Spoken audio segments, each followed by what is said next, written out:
cross-analyze data. God's timing. Mm-hmm. Yeah, I can't find that anymore. It's just so hard to find it. And it happens that Rashad was giving some of his sermons, or I don't know, meetings, or maybe one of the maybe one of the conferences was actually in the building that was that company that developed the major company that was involved in that. And I think they got the government contractors. The U.S. government was involved in it too, because it was very important for the future of computers, and they were using it. Oh God, it's so vague what I'm saying, isn't it? But Mm-hmm. Well, this stream is starting in 2 minutes, God willing. So, I was trying to find that because I'm reading a verse about today's sophisticated age, the footnote. oh. Yeah, so interesting. But I guess I'll save that for later when I get there.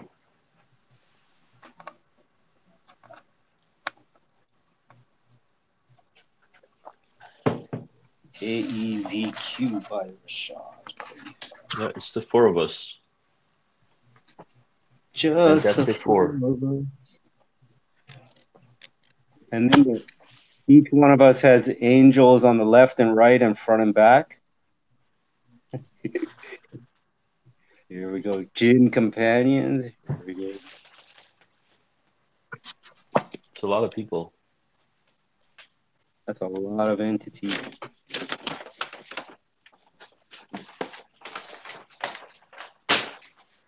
What is this?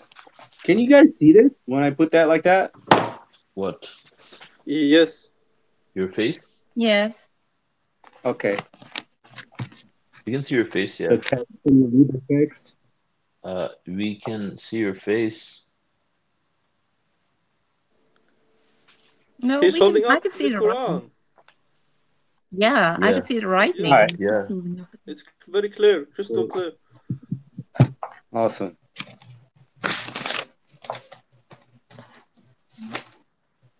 No, I'm just gonna show it to the YouTube so they can. Okay, we're on. Oh, hey, we're on. So, Salãmun Alaykum, peace be upon you, everybody. You want to make sure it's running for sure. How do I we do? believe so, yeah. Maybe I'll go on. I'll go on right now and make sure.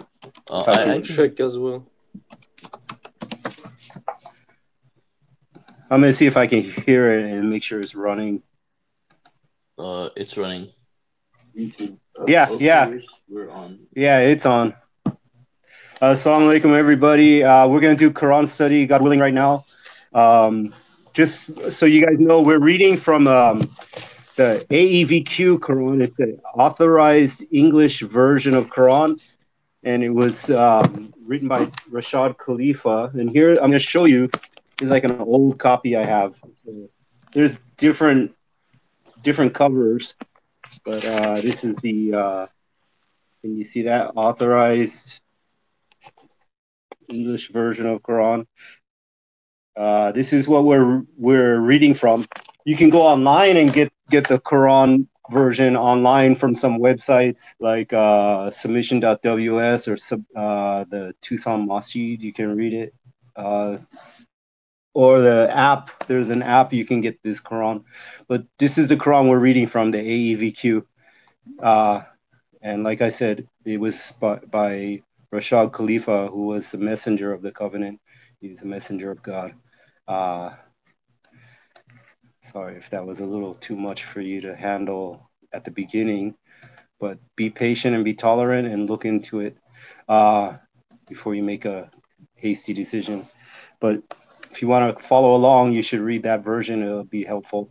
In this Quran, if you go to chapter 16, verse, and then chapter 16 is titled the B, and then go to verse 98. And it says that when you read the Quran, you shall seek refuge in God from Satan the rejected. He has no power over those who believe and trust in their Lord. His power is limited to those who choose him as their master. Wait a minute. Seek refuge in God from Satan. Lord, seek refuge. In you, my Lord, blessed. Did I almost forget to do that, right? Okay, so he has no power over those who believe and trust in their Lord. His power is limited to those who choose him as their master, those who choose him as their Lord. When we substitute one revelation in place of another, and God is fully aware of what he reveals, they say, you made this up. Indeed, most of them do not know. Say, the Holy Spirit has brought it down from your Lord truthfully to assure those who believe and to provide a beacon and good news for the submitters. Not sure if you could read this, but Holy Spirit is in capital letters. A beacon and good news for submitters. Holy Spirit being Gabriel, the angel Gabriel, is the one who bears the messages, and he's the one that brought this down from God and put it into Gabriel. As it's very complicated. Some people might not even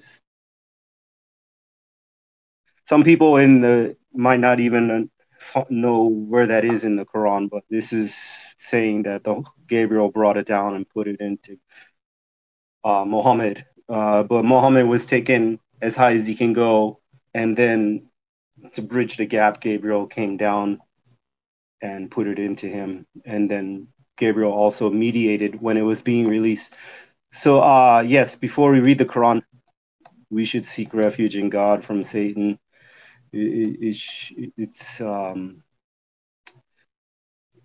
Yeah, I mean, today we're going to read, so that's enough of that. I'm now going to go to what we're planning to read today.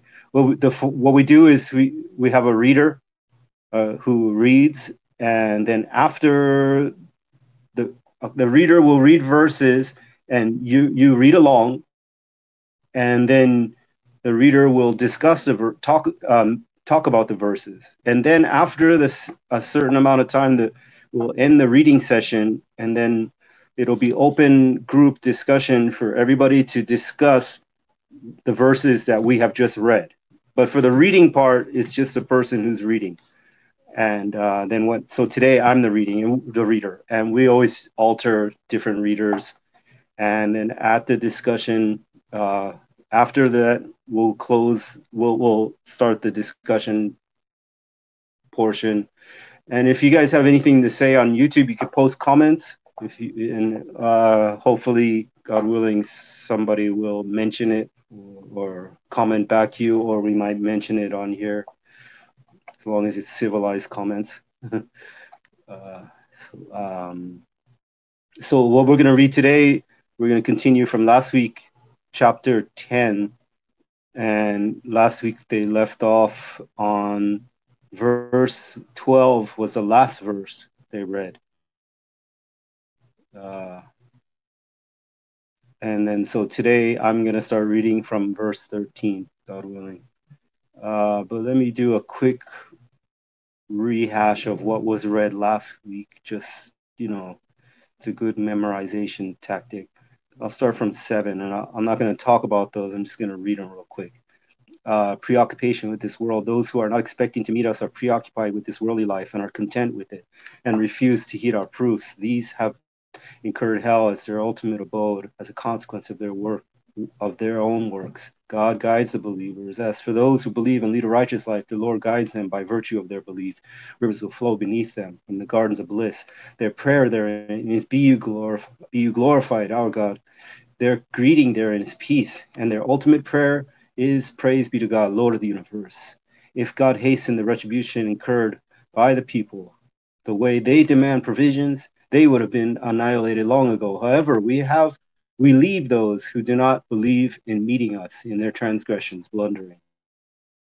When adversity touches a human being, he implores us for lying down or sitting or standing up. But as soon as we relieve his adversity, he goes on as if he never implored us to relieve any hardship. The works of the transgressors are thus adorned in their eyes. So now this is what those were last week, but we're going to move on now to this today.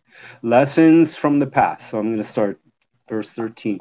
Many a generation we have annihilated before you when they transgress. Their messengers went to them with clear proofs, but they refused to believe.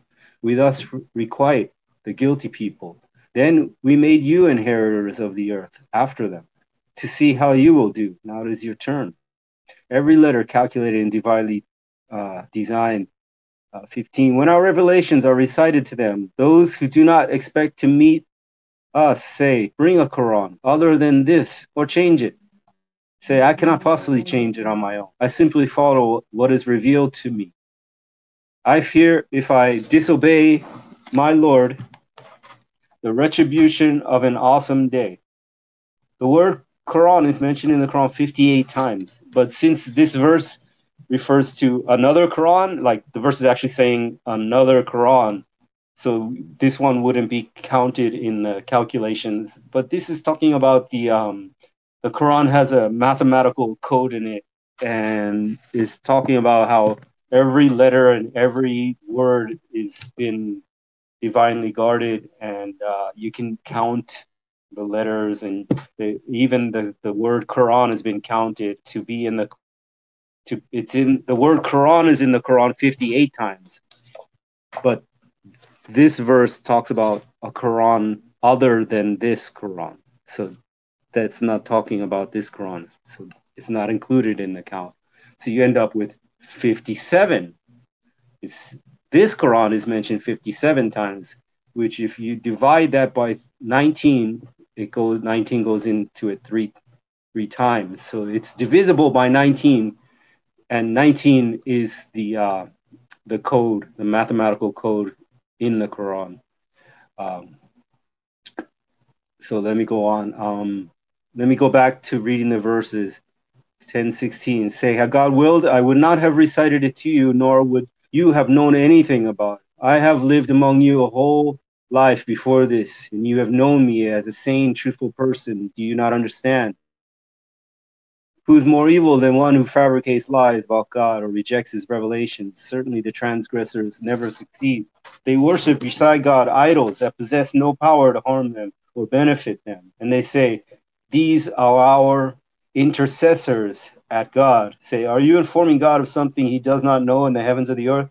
Be he glorified, he is the most high, far above needing partners. The people used to be one congregation, then they disputed. If it were not for a predetermined word from your Lord, they would have been judged immediately regarding their disputes. So let me talk about some of the verses we read, God willing. 10:13 is talking about past people from the past, communities, generations, many a generation. Plenty in the scripture has plenty of stories of past generations rejecting their messengers and bad things happening to them as a consequence. The story of Noah, Pharaoh, those are in the Bible, right? Abraham's father, I think something. Wait, no, not Abraham's father. I can't remember all of them that are in the Bible right now, but in the Quran has many more of them, and those stories are probably in the Bible too. I'm sorry, big Sodom and Gomorrah. Yeah, that's why I was thinking Abraham, because that's Lot, Abraham's brother. I don't know. Lot, Sodom and Gomorrah. But then it says in 14, then we made you inheritors of the earth after them to see how you will do. Who's you? Is this talking about you, meaning us? It could mean, or was this talking about when the Quran was revealed and Muhammad is talking to the people during Muhammad's time? The Quran wasn't published, wasn't put into print until after Muhammad passed away, right? I believe. So they're not. It's not like they're sitting down reading this verses. This is, from what I see, this is actually talking to us today. So Muhammad came, he gave the Quran, and then another messenger came, and people rejected that messenger, the messenger of the covenant. And for a long time, people have won against the Quran. They've idolized the prophet who brought the Quran. They idolize Muhammad, and they made a lot of other idols. They corrupted the religion, added a bunch of nonsense and things that are not even related to idolizing Muhammad. And they did it. They idolized religious leaders who made up fake rules about Islam. They idolize themselves for just coming up with a bunch of nonsense and gibberish. They idolize people who wrote just ridiculous things and they believed it. So, but the point is that after the messenger of covenant came and how do you say this? The math miracle proved the Quran and purified the Quran. And now it's for us, what are we going to do? Are we going to be like the past generations and we're going to also reject the messenger? And do we expect like nothing's going to happen to us? Like all this stuff happened to past generations for what they did, and nothing's going to happen to us. All these people around the world saying they're Muslims and they reject the messenger of God, messenger of the covenant. And they think like, oh, nothing's going to happen for them. They're taking it for granted. But it is today's generation. We are the inheritors of this earth right now. And God's going to see how we're doing, how we're going to do, and how we're going to respond. And I know I'm talking a lot, but there is a prophecy which has not came through yet, the smoke. And it's connected to the messenger of covenant and the revelation of the math miracle. And the way I see it, 10:14, we made you inheritors of the earth after them to see how you will do. Well, we're not doing very well. We're doing miserably. If you put it on I don't know, how do you say this? Like that time was limited to that area among those people and that population density. But if we look at it today, it's not limited to a local area. We have the internet, we have mass communication. Quran is everywhere, Islam is everywhere. So the amount of failure, people failing today is just tremendous. And here's the subtitle said, it's now it is your turn. It's talking about us. I'm not talking about people here like on this, people who have made the right decision. I mean us. I'm talking about us, the world, the global humans on this earth right now. And I'm not talking about the individuals among them who have made the right choice. Let me go on, talk about 15. In verse 15, some people are asking, like they don't like the Quran. When our revelation are recited to them, those who do not expect me to say, bring a Quran other than this or change it. I mean, just the act of asking to change the Quran or saying they don't like it it's a problem with their belief in God, to actually say to change the book that God has given. And I wonder if this is talking about, I also wonder if this is talking about today, because people saying they believe in Quran and they're Muslims, and then after the math miracle came out, then suddenly they don't like it. Then there's a lot of things they don't like. And that's what they wanted to change. They wanted to change all the things that were revealed after the math miracle. I don't know, well, they didn't have any issues, right? No problems. And now they want to change it. They want to change what has been after the book has been purified, after the twofold verses have been removed, after a lot of different things have been clarified about all the corruption of the religion and things that should have been done and were not done, and things that should not have been done and people were doing, then I change it. But the messenger would say, no, messenger cannot change. Why would the messenger change the word of God? You know, they gotta be crazy. And then if you go to 17, who is more evil than one who fabricates lies about God or rejects his revelations? Transgressors never succeed. So who's going to change it? Who is more evil than one who would fabricate lies about God and actually bring a different Quran or change the Quran? Or who's more evil than those who actually ask somebody to do that? I want to clarify that this I'm talking is not, I'm not saying that I know everything and everything that I say is correct when I'm talking about these verses. Okay. Let me go to 18. They worship beside God idols that possess no power to harm them or benefit them. And they say these are intercessors at God. They say these are our intercessors at God. Say, are you informing God of something he does not know in the heavens of the earth? So this had me confused. I've been thinking about it all day because I didn't know what this meant. And I knew I had to read it, and I was like, I don't know what it means.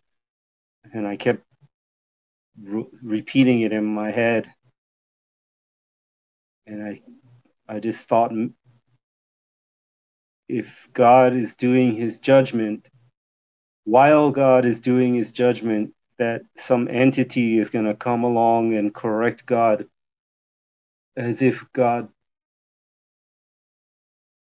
didn't know or he was making a mistake. He's going to be like, oh, who's this guy? Oh, this, like, as if God, this person, this entity knows something that God doesn't know, as if he doesn't already know every entity's thoughts.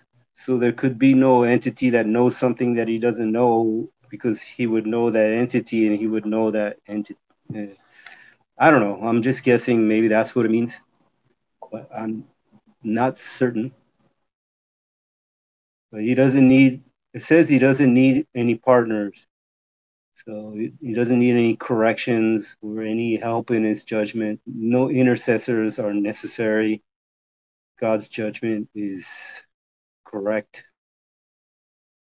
And then we go on to 19, verse 19. The people used to be one congregation.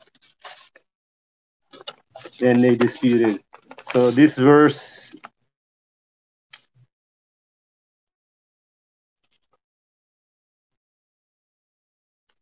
I'm just checking my notes real quick to see if there's anything I missed. Oh, 10:16, I was thinking this is, if I go back to 10:16, I'm thinking it's not talking to like us as individuals when we read it. I think this is a specific person, like a messenger or prophet at this time, because of what he's saying. I have lived among you my whole life before this, and you have known me as a saint. This is a specific person because there's very few of us who can actually say this. Let me see, check my notes again. Okay, so now we're back to 10, verse 19, and I have noted a few verses. If we check chapter 30, verse 32. I don't know if they're the same. 32. Sectarianism condemned. Do not fall into idol worship like those who divide their religion into sects, each party rejoicing with what they have. for this one, a sect is a key here. Not just looking at any people who argue and dispute and divide, but a sect. And not just labeling anybody who disputes and divides as automatically being a sectarian, because that wouldn't make sense, because that would make Abraham a sectarian. That would make the messenger of the covenant a sectarian. That would make most of the messengers sectarians, because they definitely divided away from the disbelievers, and they definitely disputed. So it's not a blanket condemnation against all disputing and division, but it must be talking about who sectarians are and what is the act of dividing the religion. But I did notice that in 3032 that some people, when they divide and dispute, and a lot of them are happy. Like this group makes up a certain law, and this group makes up another law, and this group makes up a wrong interpretation, and then they're quite content. They think they're right.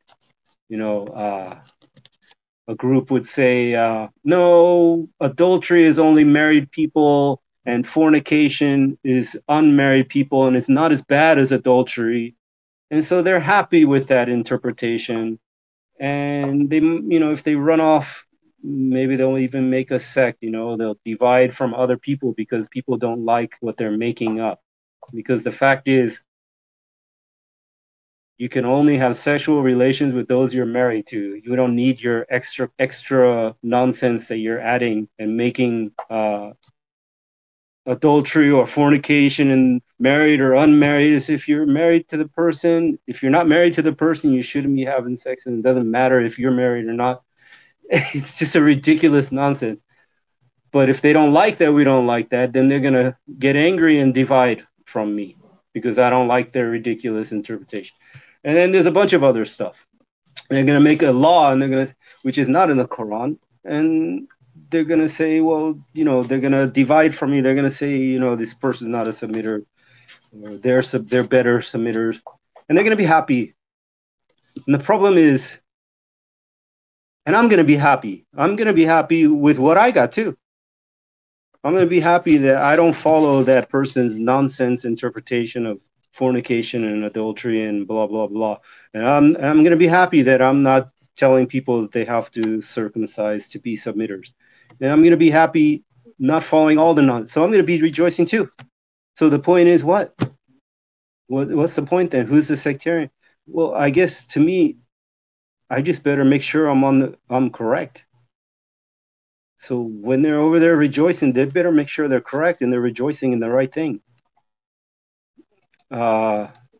Here's another verse. So this is a very, very confusing topic, this thing. So here's another verse about, go to chapter 3, verse 105.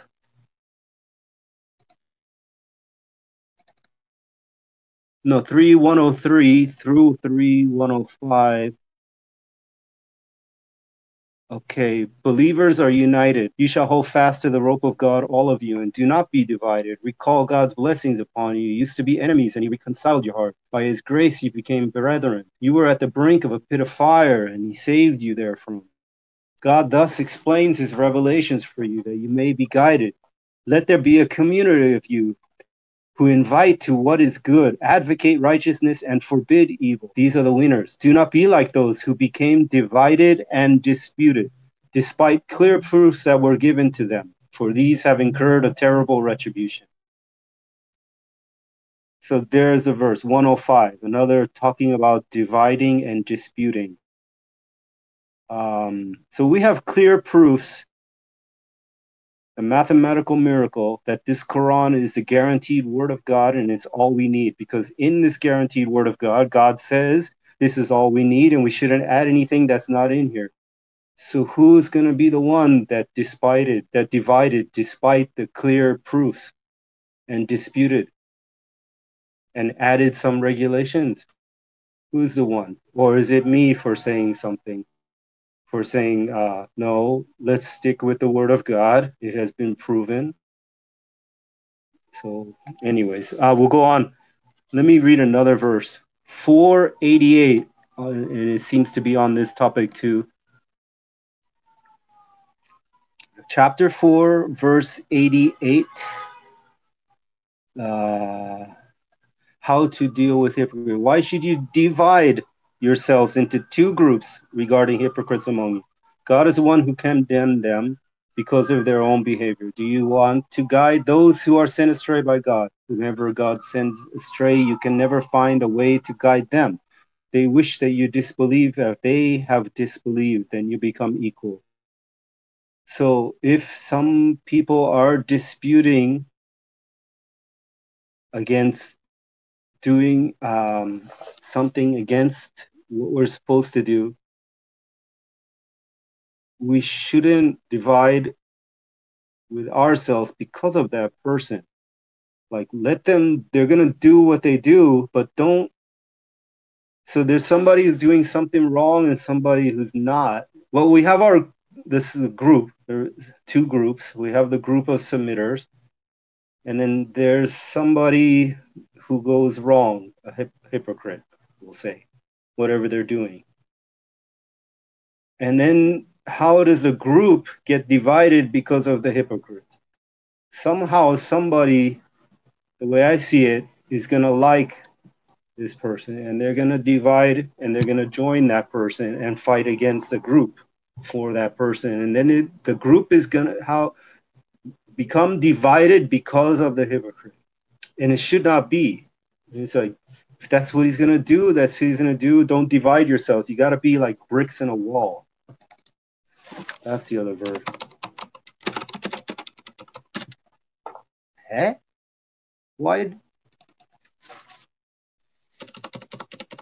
it didn't come on when I searched? 61:4. Chapter 61, verse 4. God loves those who fight in his cause, unite in one column like bricks in a wall. We're not talking about really fighting, but united like bricks in a wall. 480. Why should you divide yourself into two groups regarding hypocrites among you? How to deal with hypocrites is a subtitle. Even if you like that person, don't divide against the believers in defense of that person. It's a mistake. It doesn't help that person. It actually brings more disaster upon you and the person.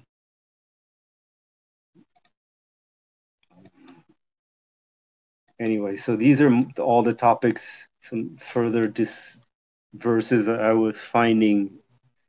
And as you can see by my talking, it gets very complicated. Let me move on. That one that's a rough one.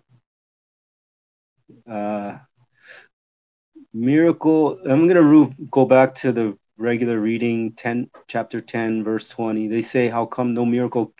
I'm gonna read on. They say, how come no miracle came down to him from his Lord? Say, the future belongs to God.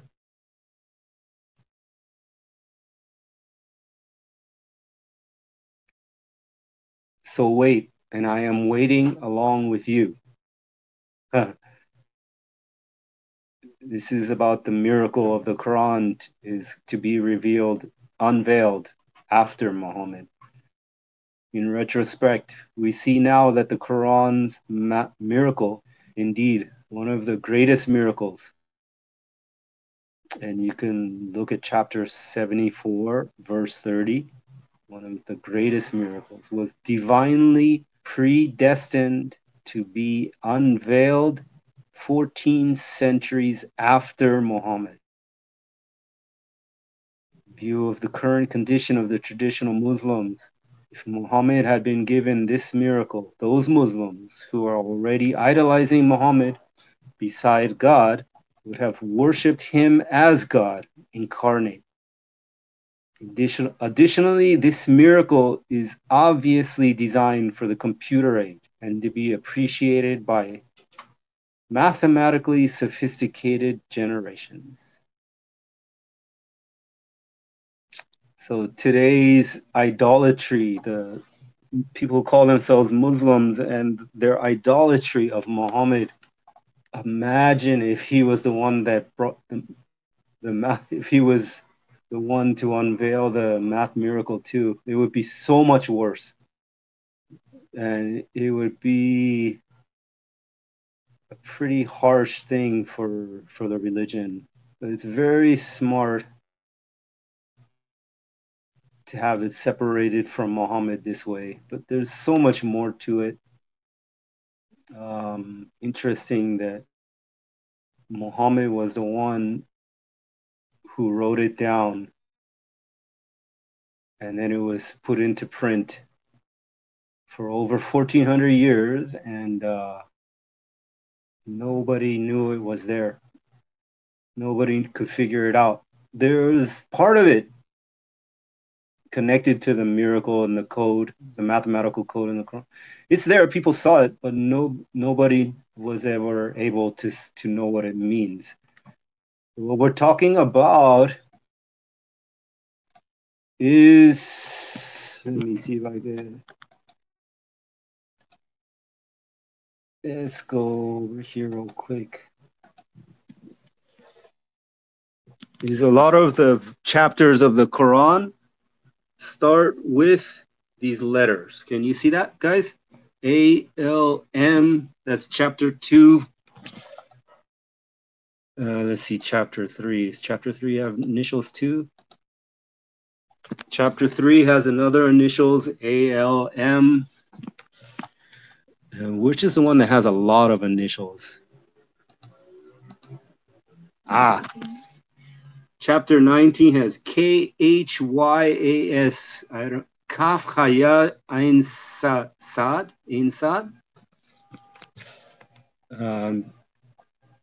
So those have been there, and people have seen them, but nobody could figure out what it meant. That's because it was divinely guarded. Divinely, by God guarded it. And then God decided that it would be unveiled for this generation, and he chose a person to unveil it. Because remember, God divinely guarded it. So when God divinely guarded it, he divinely chose who's going to see it. Because if it's divinely guarded, that means nobody can find it. Because God guarded it. So whoever find it didn't find it against God. They find it by God allowing them to see it. God actually chose them to see, to reveal it through them to the people. And that person is a messenger of God. And that person fed the Quran into around 1974 or something like that. I think he started feeding the Quran into a computer system because he thought he saw something with the letters. And then the computer started giving some calculations or something like that. But I don't know how it worked, that extreme technically, but this footnote says, additionally, this miracle is obviously designed for the computer age. Because it took the computer to actually reveal that God gave us the computer and revealed that. Let's see, there's some creature.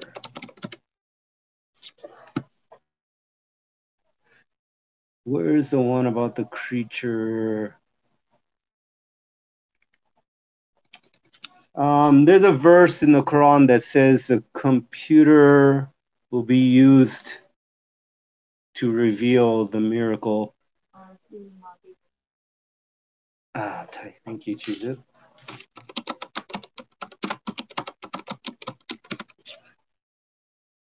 Go to chapter 27, verse 82. And some of you are saying, like, what are you talking about? The word computer is not in the Quran. This guy is crazy. Doesn't know what he's talking about. Okay, here's the verse. At the right time, we will produce for them a creature made of earthly materials, declaring that the people are not certain about our revelation. The computer is the creature.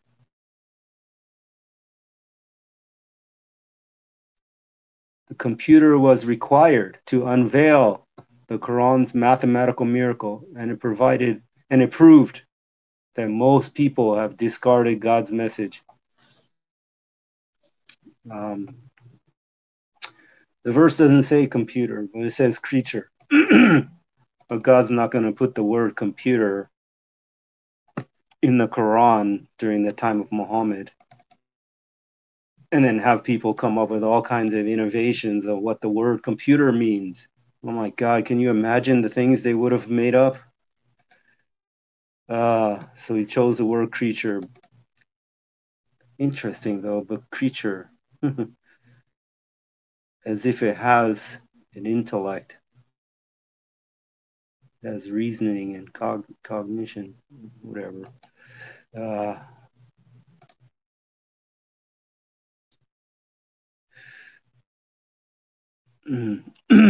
let me go on. 10:21. I think I'm done with talking about 20, God willing. So we'll go back to chapter 10, verse 21.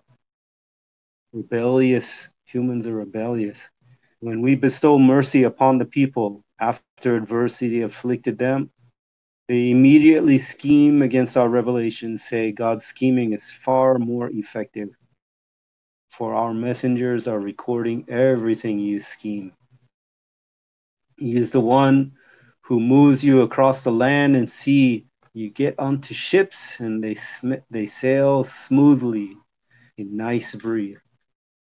Then while rejoicing therein, violent winds blows, and the waves surround them from every side. This is when they implore God, sincerely devoting their prayers to Him alone. If you only save us this time, we will be eternally appreciative. But as soon as He saves them, they transgress on earth and oppose the truth. O people, your transgression is only to the detriment of your own souls. You remain preoccupied with this worldly life, and to us is your ultimate return. Then we inform you of everything you had done. The analogy of this worldly life is like this. We send down water from the sky to produce with it all kinds of plants from the earth and to provide food for the people and the animals. And just as the earth is perfectly adorned and its people think that they are in control thereof, our judgment comes by day or by night, leaving it completely barren as if nothing existed the previous day. We thus explain the revelations for people who reflect. I'll come back and read the footnote. I'll talk about 21 through 24, and then I'll talk about the footnote. Our messengers are recording everything. It says here,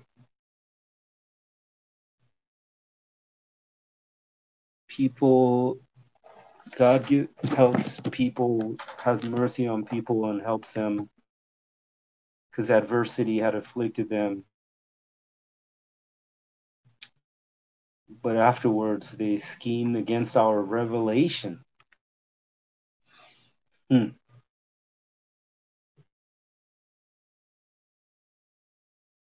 it said God's scheming is far more effective.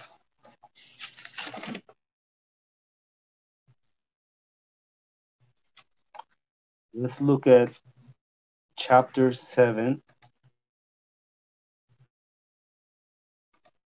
I'm not sure what scheming he's talking about precisely. There's many ways to look at that.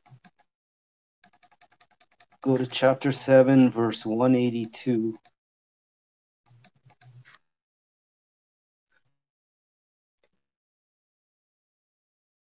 As for those who reject our revelations, we lead them on, without them ever realizing it. I will even encourage them. My scheming is formidable. Why do they not reflect upon their friend, the messenger? He is not crazy, he is simply a profound warner. Let's go to chapter 19, verse 75.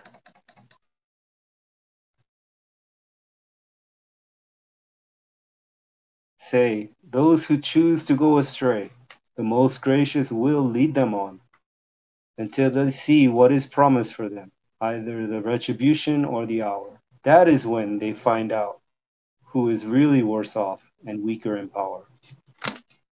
God augments the guidance of those who choose to be guided, for the good deeds are eternally rewarded by your Lord and bring far better returns.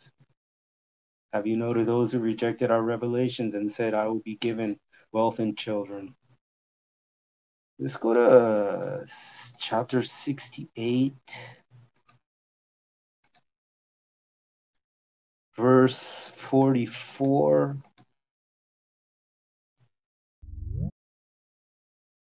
Therefore, let me deal with those who reject this hadith.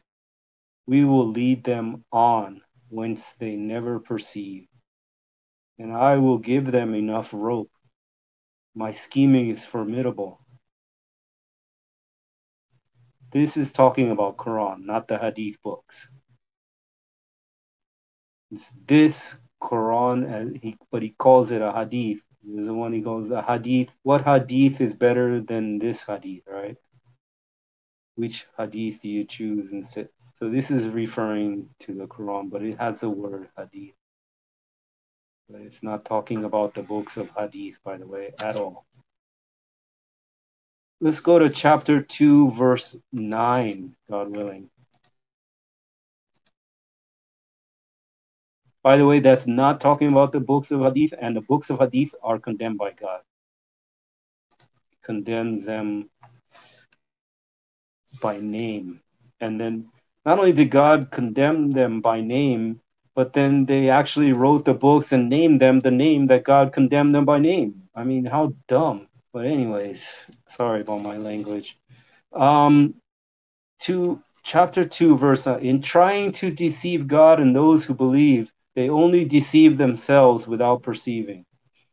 In trying to deceive God and those who believe, they only deceive themselves without perceiving.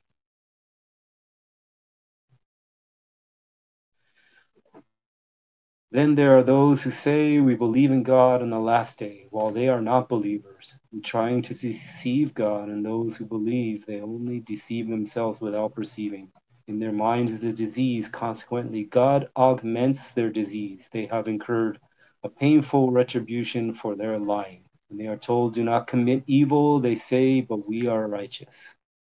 In fact, they are evildoers, but they do not perceive. So what is that about? The verse we had just read, 10:22, right? 10:21. God's scheming is far more effective. Let's look at chapter 4, verse 142.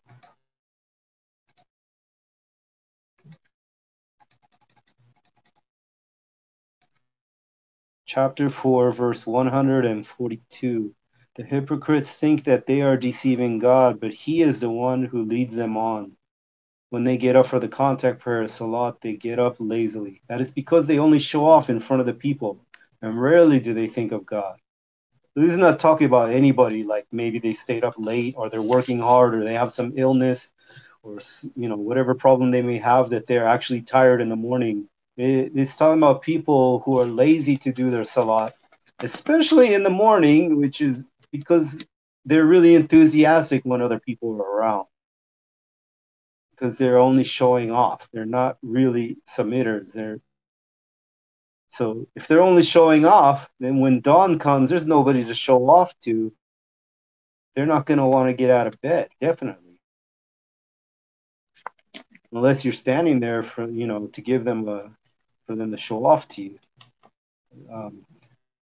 This is another way. He says, He is the one who leads them on. They think they are deceiving God. So this is another example of God's scheming. But although this might sound a little harsh, a little mean, let me find if I could find this verse, God willing. Chapter 42, verse 30. See if this is it.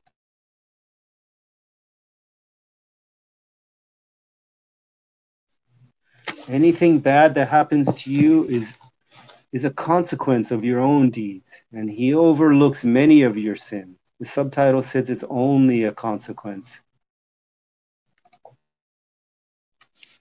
There's another verse which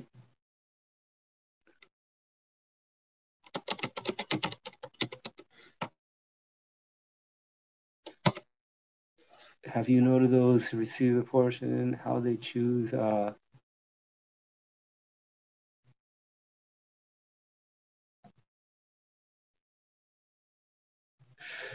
I can't find the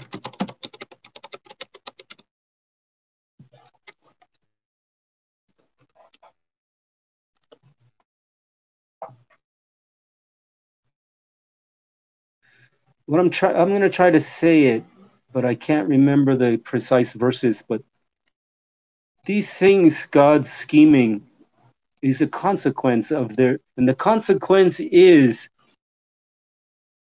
it's not only like, it's not really, you would think it's a punishment, but to me, I think it's a consequence of the choice that we choose, what we want. If we want to be submitters, if we want God and we seek God, he's going to help us to do that. If we don't want God and we want something else, he's going to help us to do that. Whatever we want, it's our free will.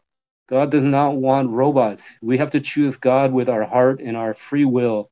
That's how we're going to make it, because the new kingdom, when God comes, it's going to be over. No more people are going to be in, when God comes and he recreates everything, you can't be in there. If you have any idolatry, you're going to be to the other place when hell is going to be made. And you got to be in there by believing in God and worshiping God alone. God has tolerated and permitted this for a long time, for so long. And when he comes, Judgment Day is coming, and it's going to be over, and that's it. Then everybody's going to go to the place they choose on their free will. Do they want to be with God? And he's going to help them there, God willing. Or do they want to go the other way? And he's going to help them there, the way they choose, their free will. He's not going to force people to be in heaven. So all this is a consequence, I'm trying to say, his scheming. And when they do wrong, then that backfires on them, and it's his scheming. His scheming is a consequence also. Rebellious humans. By the way, rebellious humans, we're all rebellious. We're all rebellious, and that's something we got to stop doing. Or we got to rebel against the rebellion from now on, because we were all rebels, and now we got to be rebels against the rebel. Does that make sense? What time is it? A little bit more, talk about the verse I just read. But as soon as he saves them, they transgress on earth and oppose the truth. O people, your transgression is only to the detriment of your own souls. There it is. 10:23. Everything, his scheming is because of our transgressions, and it's a detriment to our own souls. We're doing it if we incur it.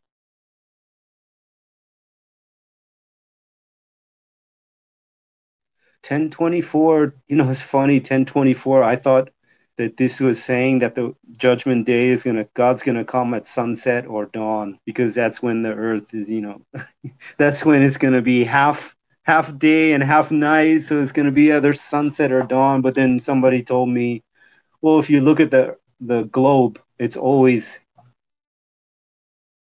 dawn. Day can be night in another area, and night can be day in another area. So the whole world is gonna be like that. So it's gonna be half day and half night. So that made sense more. And then if you look at what he said in the footnote, God, of course, knows whether his judgment will come during the day or during the night. But it just happens that the earth will be half day and half night when the end of the world comes. Another scientific miracle. That's the point. The understanding of what is that called? Astronomy, astrophysics, or whatever. The understanding about the fact of the Earth being half day and half night all the time like that. I think I read for like 40 minutes, guys. I didn't read that much. Oh, let me read the last verse. Let me stop at 25. God invites to the abode of peace and guides whomever he wills in a straight path. So this is, God is positive. God is good. God is peace. God is inviting to the abode of peace, not just to peace, but the abode of peace, to actually live in peace, man. He guides whomever he wills. That's whoever chooses, whoever makes the right choice. If you want to be guided, that's in the other verse. I'm pretty sure I just read verse that said whoever chooses to be guided. So don't incur the consequences. Don't scheme. Make the right choice. I'm done, God willing. So now we're going to open discussion. Everybody can talk about what we read, God willing. Salãmun Alaykum.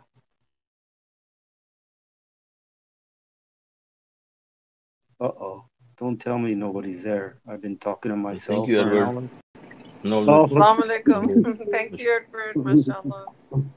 Salãmun Alaykum. Alaikum. we got a rebel Any against comment? the rebellion. We said we got a rebel against the rebellion. Yeah.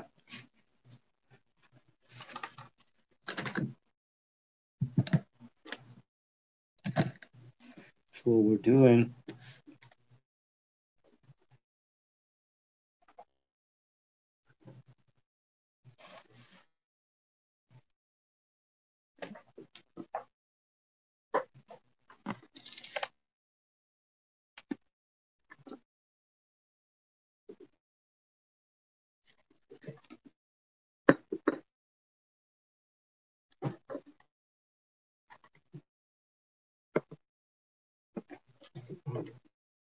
William, I'm gonna go turn on my hot water to make coffee. Go. Okay, great.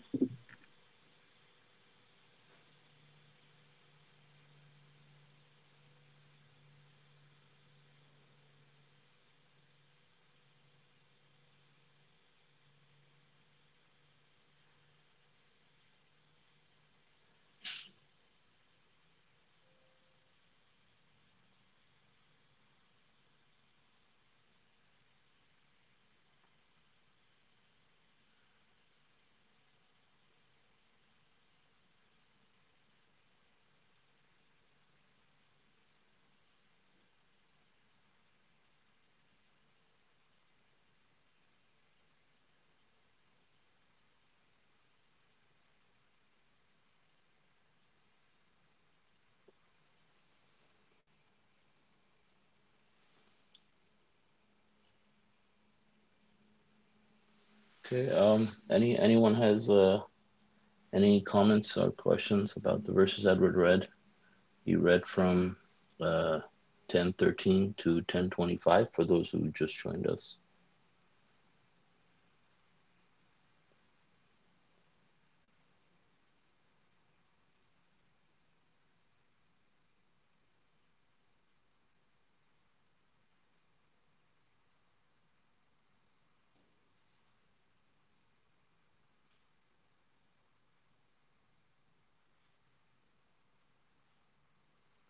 Okay. Yeah, I wanted to talk about verses that we read, basically verse 17.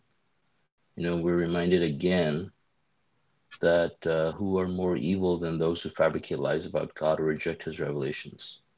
So this notion that, someone just made up one or two lies and there are brothers or whatnot, obviously is, falsehood. And that in itself is fabrication, because God says that these are the most evil people on earth. Um, the worst thing someone can do in the religion is like come from within the religion and try to change it and present it as the truth. That's the easiest way for Satan to come and change our religion. I mean, nobody else can change our religion for us. But if people from within, start to work, that's how the religion changes. And if we look at the, throughout history of humanity and religion, and how, submission got corrupted over time, starting from Abraham all the way till now, we see that that's the way religion gets corrupted. Some people start fabricating lies, one or two lies, and slowly and surely, they change the religion. And this has been the system, and that's why, and God knows that, and that's why God said these are the most evil people on earth. And obviously they're hypocrites because they're the most evil people. They're not submitters, and hypocrites are destined for the lowest pit of hell. So this is definitely very serious. So people who claim to be messengers who are not messengers, or people do that very casually these days, or people who claim to make up practices or laws or prohibitions, etc., and attribute them to God when God did not reveal anything, like that. Obviously that is the one of the most evil things someone can do, is to attribute lies to God. And really that just shows, based on verse 18, that what they're doing is they're basically committing idol worship. And people idolize these people also, then who create these fabrications, and then other people start, and they think they're worshiping God, but what they're really worshiping is they're worshiping these people who fabricated these lies. And they think that these people know better, and these people will bring them closer to God, or these people are in a better position, will intercede as God. I think that's a more obvious one, right? But then there's people who will idolize other people, thinking that they have more knowledge about God, and they fail to use their own brains, obviously, and that they also are idolizing these idols who have fabricated these lies about God. And God says that, I mean, this is all in accordance with God's will. God says people use, if it were not for a predetermined work from your Lord, I mean, God would have judged them right away, but God gives them enough rope to hang themselves.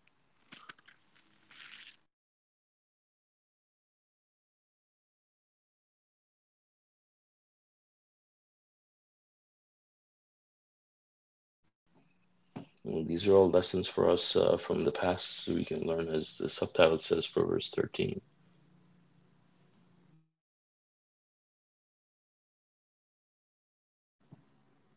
So history repeats itself.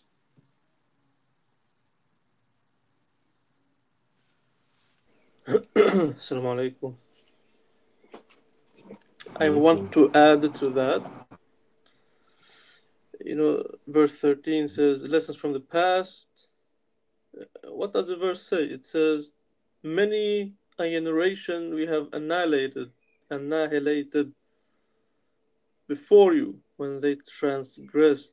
So it doesn't say we scolded them or we taught them a lesson or whatever.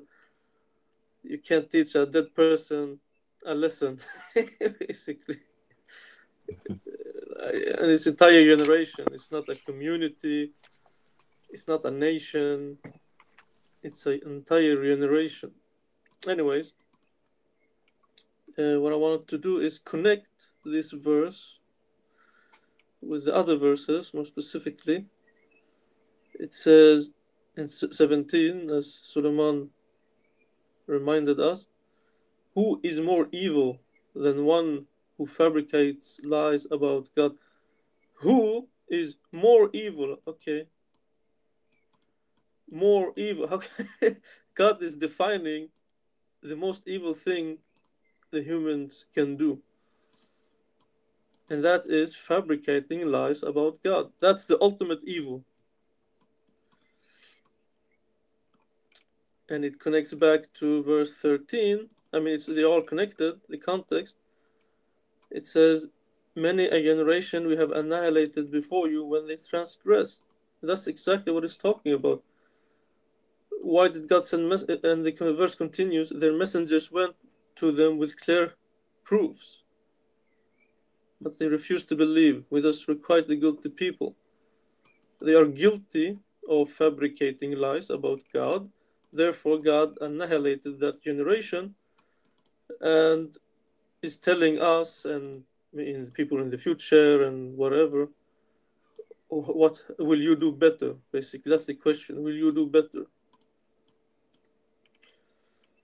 So that's God is asking us, are you going to be better than those previous generations? And this question is live, you know. It's not a story, it's live. God is sitting, not sitting, but is here with us, asking us, will you do better now that you have inherited the earth? And what do we see? Well, what are we seeing around our people? What are we seeing around us? People fabricating circumcision. You know, I'm just gonna say it. I mean, they are fabricating lies about God, which is the most evil thing you can do. And can we predict the future? What will God do with them? God will annihilate them because they have transgressed. That's I don't know. I don't know what to say. I mean, it's so obvious. God will take care of them. They chose to make God their enemy. Yeah, I think one of the ways that God annihilates people is, it doesn't have to be like a big storm or something. Yeah. Like No, of now course people not. are annihilated one by one. Like Yeah. individually, you get inflicted with diseases like cancer, AIDS, Mm, all kinds of exactly. problems, and then yeah. Losing their faith and going to hell is Hmm. also a form of Yeah. annihilation. I mean, Yeah. it literally means annihilation. I mean, Yeah. you're gone. You're lost. You are Yeah. you are a generation that is Miserable annihilated, life. Yeah. Yeah. and now comes to the next generation. Hmm. Yeah. And this verse 14 with the subtitle, now it is your turn. It gives me this feeling or this concept of, God creates a generation, gives them the opportunity, then, that generation is removed, like naturally or whatever you want to call it. And then the next generation comes. How many will believe from that generation? Okay, once that's done, okay, then that generation ends and the next begins, and so on and so forth. I mean, it's like a system that is constantly going on, a process, a filtering process. But yeah, I'm done. Yeah. Exactly. Yeah. I actually like the I actually like verse 18. And this is if the traditional Muslims or the Christian read this verse, and they understand it, it will really make sense. It will not make sense to what they're doing, idolizing Muhammad or idolizing Jesus. And I think The way Edward explained it, that's how I understand it too. If anybody have a different explanation, it'd be good to hear.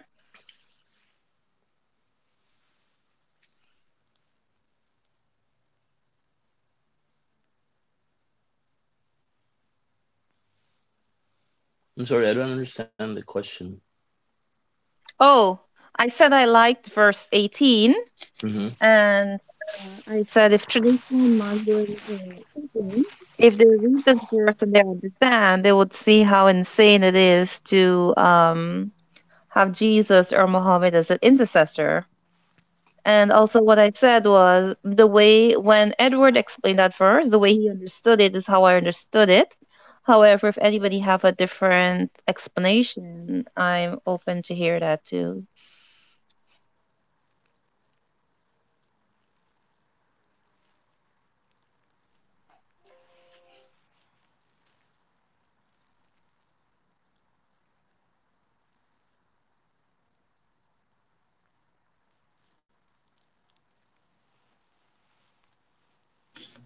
Don't you dare have a different explanation than me.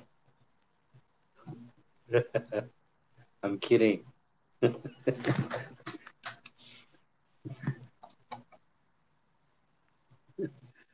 Well, tough crowd. Tough crowd. You're a comedian. Okay. Um. Yeah. I don't have a different explanation. But I I guess maybe what Ahmed said about the people being annihilated. I think that's when God says they trade away God's revelations for a cheap price. So whatever it is, this temporary enjoyment or satisfaction that they get from following their own opinion, maybe it feeds their ego and makes them feel more important. And they get satisfaction knowing that other people are following them. It's obviously not worth the eternal misery that they put themselves through and lose their souls and their families on the day of judgment. Um, and regarding verse 18, I mean, these are people who actually, I mean, there are people who are obviously doing that like in a very straightforward manner. Like they do have actual intercessors like Muhammad or Jesus, saying that they're going to save them, right? And then, but I was saying that we also have another form of idol worship where these people are following these idols that they based on verse 17 who fabricate lies about God, right? So when you actually following those lies, you're not actually following God or Muhammad. Like there's all these hadiths about Muhammad, for example, right? And they say you're following Muhammad. They say they're following Muhammad by following those innovations, the same way as circumcision, for example. I mean, they're saying they're following the religion of Abraham, but they're not, because we know what the religion of Abraham is, but they're following those idols that have created these laws and those have fabricated these laws. So they're idolizing them, and they believe that this idolization is also going to bring them close to God. Like the concept of intercession. So it's very similar in that sense that uh, they idolize them because they think that by idolizing them, these people will get close to God. But we all know intercession, what that is, where someone intercedes for you to save you when you're not worthy of being saved, and we know that's injustice. That's not going to happen. Um, Um, Assalamu alaikum.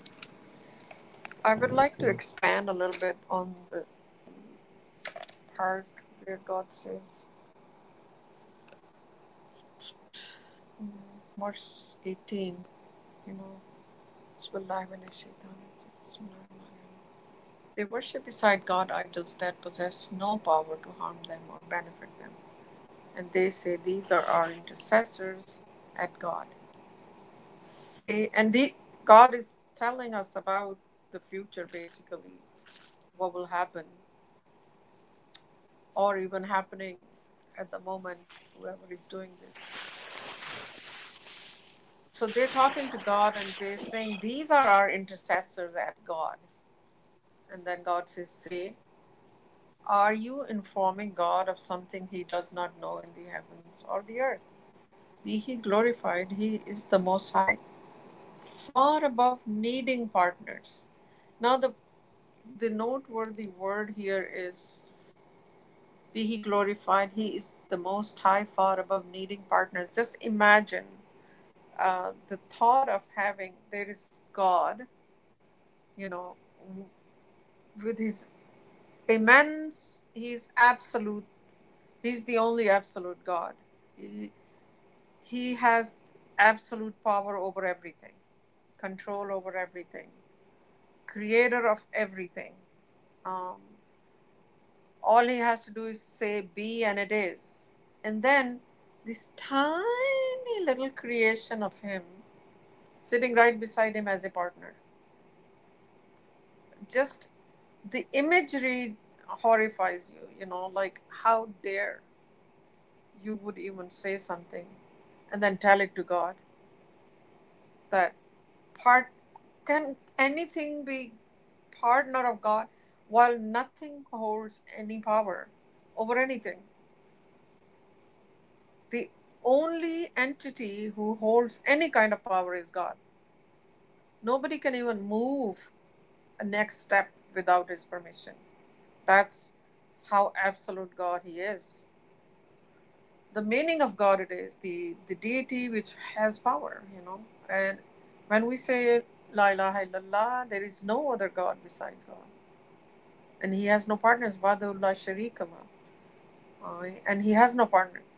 There is no other God beside God, meaning not anybody holding any kind of power, but not even there is a partner with him who is like delegating with God, you know, listening or to their intercession, like that being a partner. Like there is God, and then here's the partner who can discuss with God, like, God, can we, how about this guy? I think he deserves to be in the heaven.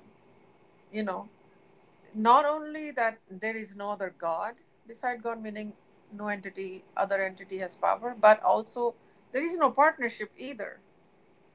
To make a decision, to do, because everything else is His creation. How could they have partnership in it? It is such a blasphemy to even think like that. It's just the grossness of this kind of thinking is huge. It's a gross offense. God calls idolatry a gross offense, gross injustice. It's so unjust to, like thinking that suddenly this creation of God holds certain power over God, that they will manipulate God and ask to go against his judgment, but listen to this creature whose intelligence was even put by God, the who had no power over even themselves ever. So just wanted to elaborate on the concept of partnership, shirk, um, how gross of an offense that is in the eyes of God. That's all.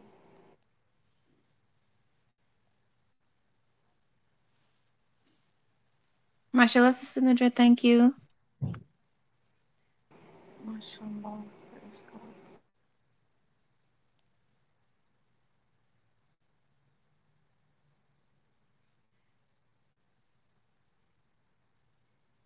I also want to talk about 1019 a little bit.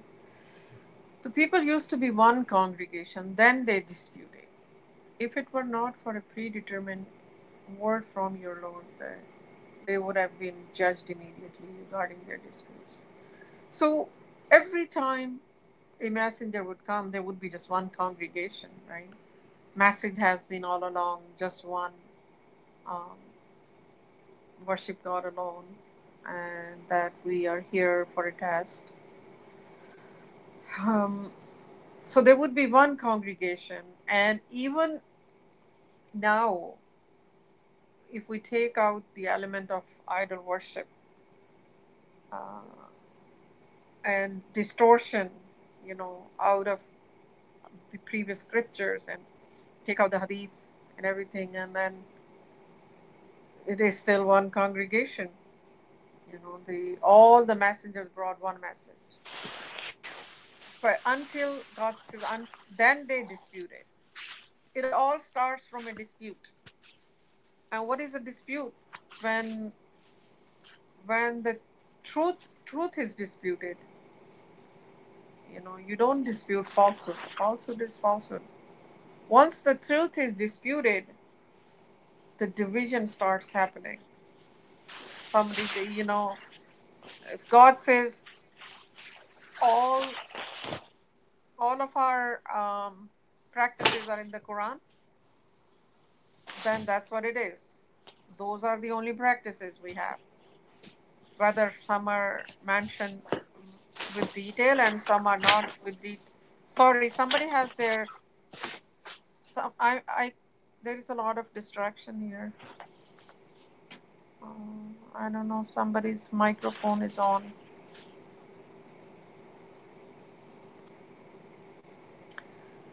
So yeah.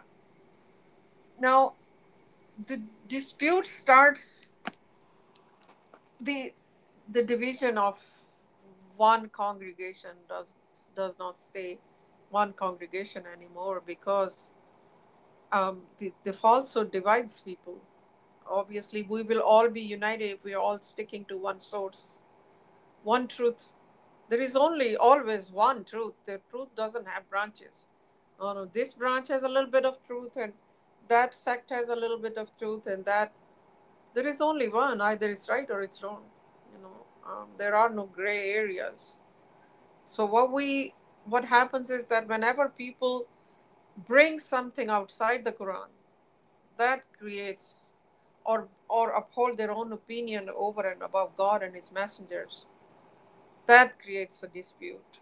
Falsehood creates a dispute automatically, and that is happening because Satan is always going to represent his ideas through people who don't whose faith is still weak, and their conviction is, they're not certain about many things, and then he plays with people's uncertainty to bring up ideas, which suits them.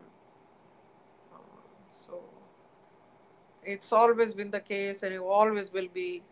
Um, that's how the history is never gonna change. It's not like suddenly people will change and say no. This time the truth has come and we'll never dispute it. That's never gonna happen.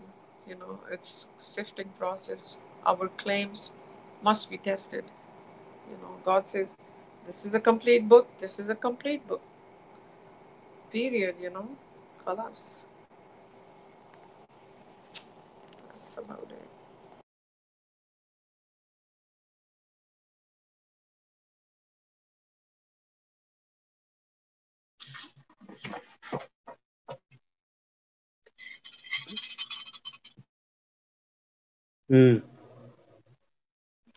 I was just, I'm gonna make a comment, God willing, that I was thinking, as I tried to mention, like the the the definition of dividing and sectarianism has been very, I don't know how to say this. Like we can't. It's it's hard to discuss things. It almost became like a prison law, like snitches get stitches. Everybody's just got to be utterly silent. Nothing could be talked about. like kind of like that. Uh, if somebody does something, we can't say anything. We're backbiters, we're dividing, we're disputing. I wonder where, or maybe some people don't see it as bad as I'm exaggerating it, you think? No, you're not. Mashallah. After your comment, I will comment on that too, inshallah. Yeah, I just wanted some clarification on what are the limitations on, like that. How do we apply it? I'm done. New track. Okay, mashallah. I wanna actually. This is a very interesting, topic, or you can call it interesting. But we're facing this a lot these days. And I was thinking the other day, we are not supposed to be an organized religion. That's the whole thing. Yes, there is a free will. And when people start um, building a community, they start building laws outside the Quran as well, like their own laws, and even though we should be discussing things freely, there should not be any fear of persecution or elimination or being thrown out from the community. Um, People, yes, we have to bear in mind that we say things in a nice manner. We should not be getting angry, but we should never be shying away from speaking the truth, no matter how many times we say it, as long as somebody's still upholding the wrong ideas. We can present um, the truth backed by Quran, obviously. And um, so when organized, like, seriously, in the beginning when I came into submission, mashallah, the first thing I liked was that this was the first time I see in non-organized. Obviously, religion is each soul is their own religion. You know, they understand, um, as long as we're following the Quran, uh, there is no organization making laws. It's only God's laws we uphold, and then we stay united in a community. When we do not uphold God's laws, we're already dividing automatically, whether you are in the same building or not. Um, so when organization happens, things become political. Things become politically correct or incorrect. Oh no, now we're gonna be divided if you talk too much about it. Well, the falsehood is already dividing you. What are you talking about? And then the next step is the cultish feeling you start to have. you know like you see certain people gaining prominence and dictating uh, certain laws, and others are just afraid to speak, or they just join the bandwagon.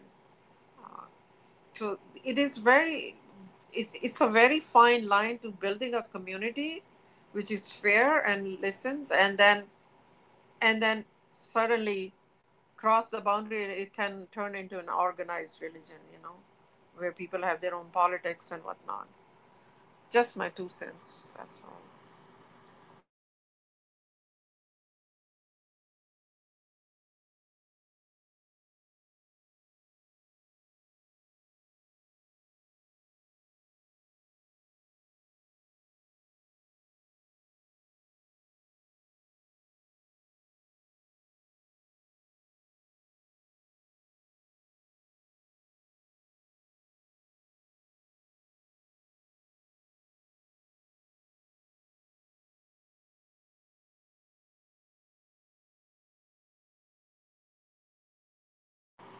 Any disagreement on what I said? I would like to hear more.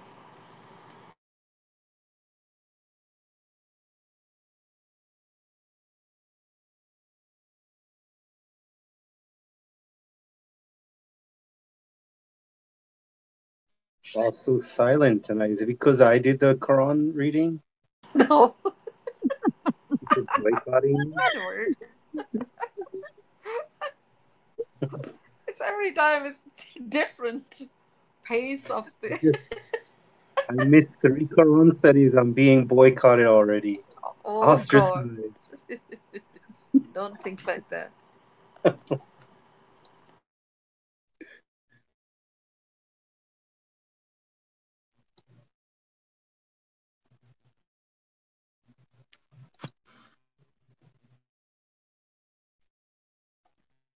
Sometimes we have more questions.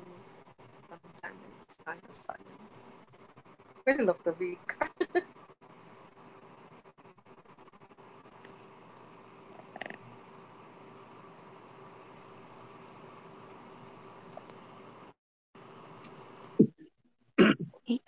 So, Sister Nadrat, I hear what you're saying. I think in submission, a lot of times, not just in submission, but generally speaking, it's a human trait that, it's like we don't like to rock the boat. So, generally speaking, we stay quietly. But I think when you read the verse, you have to worry about your own neck. Then, maybe in other situation that's not religious, maybe you can sit quietly and just sit it out. But when it comes to religion, and when you remember that verse, you have to worry about your own neck. Y- yeah, then it just cannot be like, cultish mentality when you go with the flow, go with the crowd. You have to stand up. You have to stand up, and basically you're standing up for God. Yeah, that's how I see it exactly the way you say it. Right. Like there is always a fine line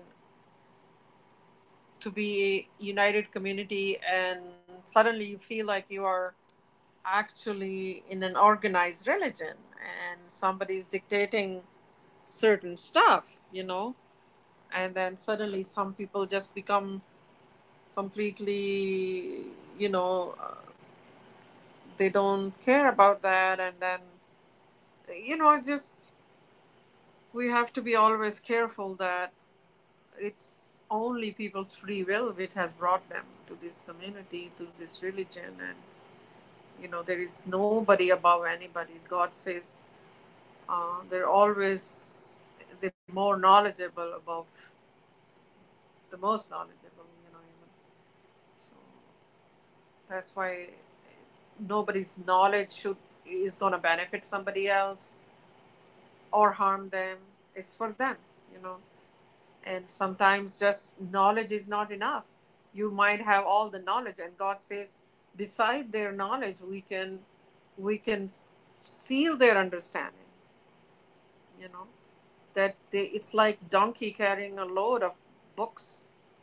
Um, so, and a lot of people I see in certain communities, people get impressed like, oh, so and so knows so much. So, what do we know? We didn't do enough research, and so if they're saying something, they must be right, you know.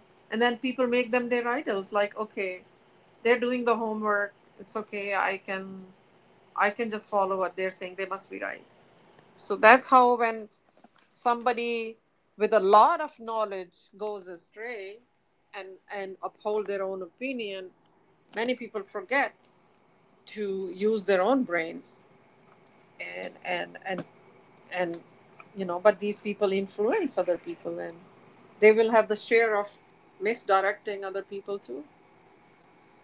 I mean, you could be failing your test of so much knowledge that your ego has caused you to transgress now, and you're upholding your opinion over and above God's. You don't even know, and you are going through tests, and others are following like sheep, you know, and they have no clue that they are going in the ditch too, while they're jumping and promoting this person's ideas, and it's so happy, like, and if you pay attention, it's like parroting exactly. I have heard these people like 100% parroting coming from, like, nobody using their own mind. Come on, people, wake up. It's your own neck. When God says worry about your own neck, because then you worry about your neck and you say no, you know, whether you think you have so much knowledge or not, but it does not resonate with the Quran and God's laws. You challenge them. That's where you stand up. We don't stand up for other people. We're standing up for our own soul. God says, run for your run for your life. You run away from these people if they don't listen. Yeah, it's like that. It's the matter of life and death. Our soul can die or our soul can live happily ever after. You know, do we care about our soul enough? We should be. It should be our top priority. Who cares if somebody's your nearest kin or best friend or whatnot? When it comes to things like that they're attributing lies to God, they're evil people. You run for your life and save your soul. Inshallah, may God guide us all. I always pray that we never uphold our own opinion, you know, to something which God is saying in the Quran and say no, but but there is a letter somewhere, there is a book somewhere which says this. It's just, God forbid. Am I doing the most talking again? No, you're doing well. You're doing very well. Actually, I actually was pondering recently, and I was thinking that, it's like if you worry about your own neck, it's such a smart thing to do, which we don't think much of it. Like, I didn't think much of it. Like, I was thinking, my God, if I think of, the hereafter, then that's a smart thing to do versus we worry about this worldly life.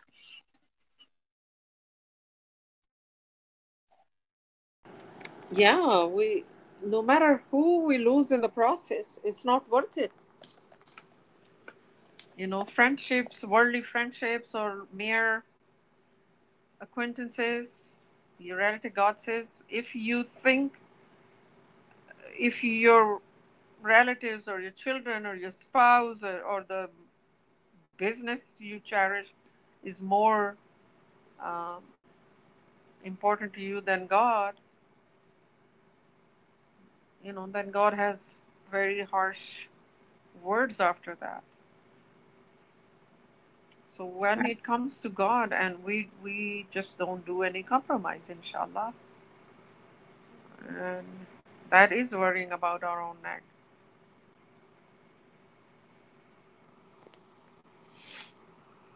Yeah, yeah. I think about it and I was like, wow, Satan got us caught up in this worldly life.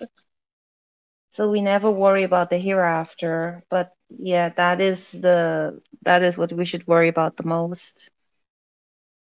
Masha Allah.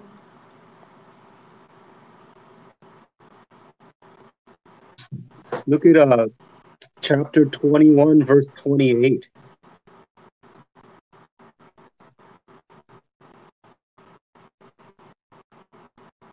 It talks about, I think it's giving the real meaning of worry about your own neck. It's meaning that there is no intercession. There is nobody to save your neck, intercessor. It's not talking about like, don't try to help other people or don't advise others. Because why would God tell us such a thing? Why would God give us a message and then tell us, mock us by saying, worry about your own neck, don't talk to anybody else? It's like, wait a minute. That doesn't, if that's what they think, then maybe they should have better thoughts about God.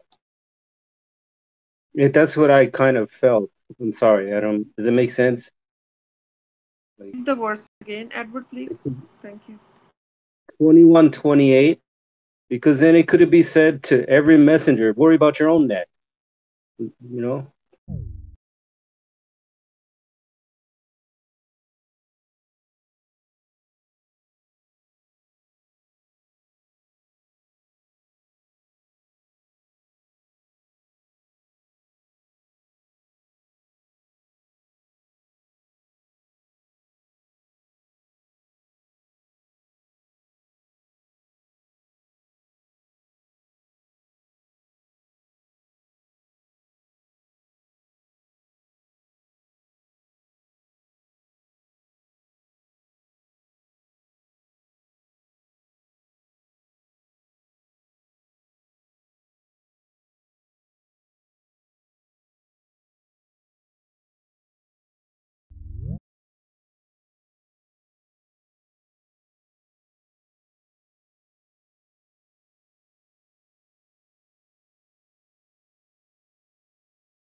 Can you guys hear me? Yeah, no. Yeah, we can hear. Oh, yeah, I got cut off. Just disconnected, man. Maybe I should worry about my own neck.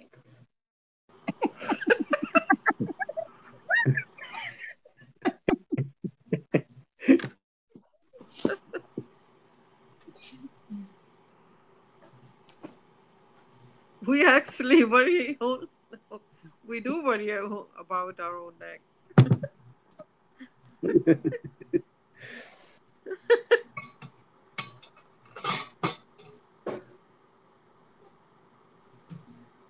Actually, because sometimes you do have to say something because saying something is part of your responsibility and it is worrying about your neck.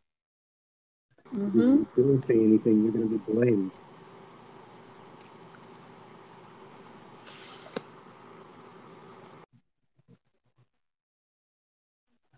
I know there are verses, I just can't recall them.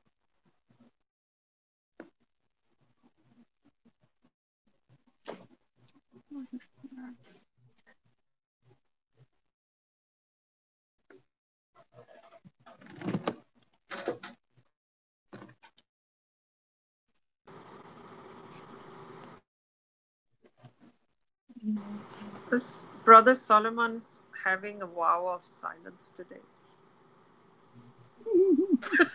Sorry, I'm not. I did make a couple comments Okay. actually. I did make some long comments. Oh, Hmm. I got a question for the people out there on YouTube. Should we somehow let them know like how to find the AEVQ, how to get it, and which one to buy and stuff like that, and how to, you know what I mean?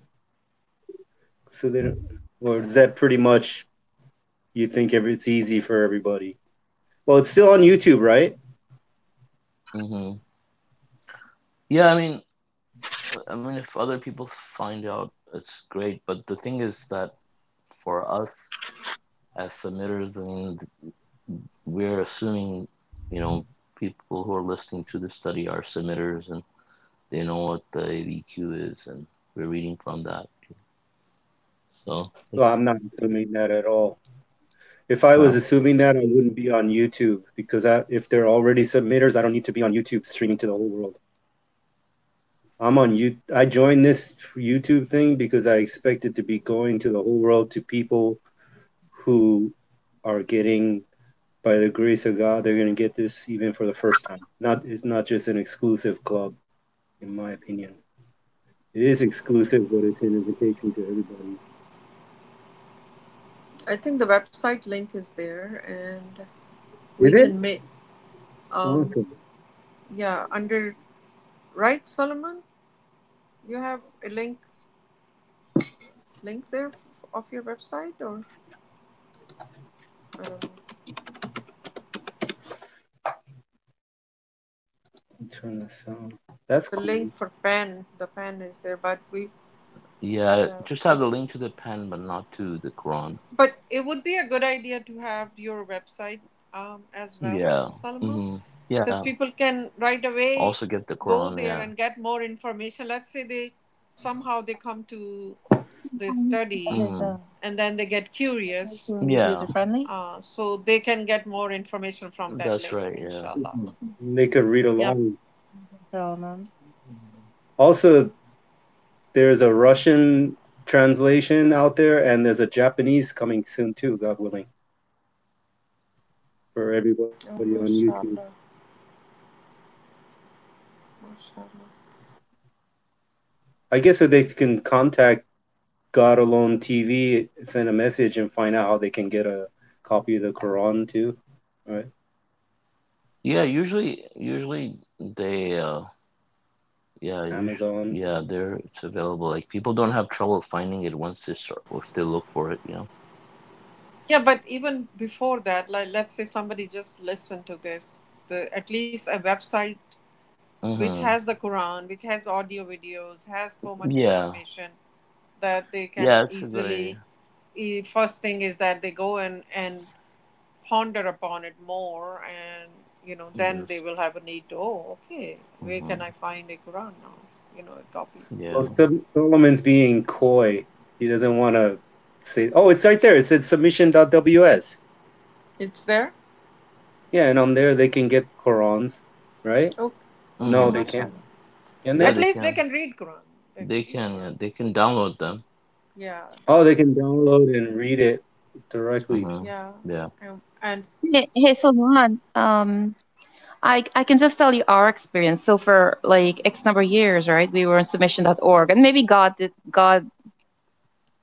did that because we were not supposed to meet submitters for X number of years. Mm-hmm. But what I had noticed from submission.org, and maybe you have a different experience, but I didn't really see that they had any like contact information. And maybe they did, but I didn't see it. So for so much years we were in the wilderness, right?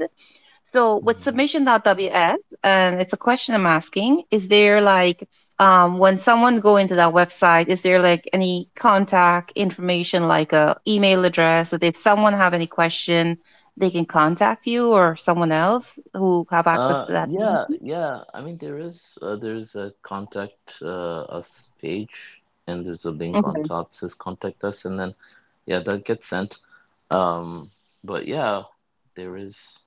Um, Okay. Okay, okay. Then that's good. That's good.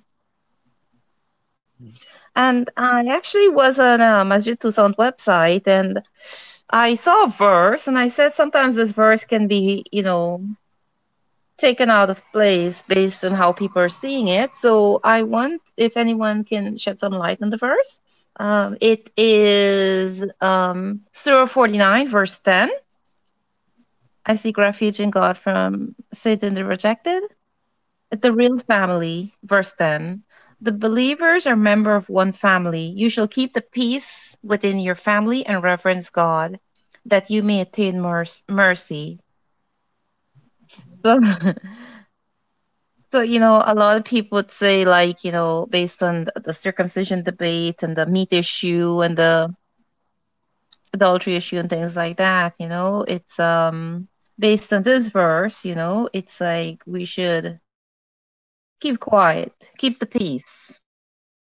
And um, I don't see it that way, of mhm. course, but I could see how some people can see it that way.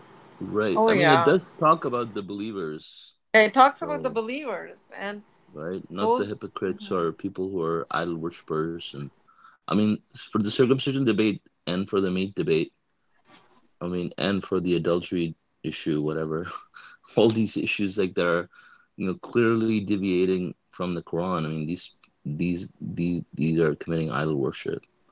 At least I can say that like 100% surety for circumcision issue, right? Because they're creating practices that are not or commanded by God in the Quran. So, I mean, those are not believers, and they are the people who decide to divide themselves.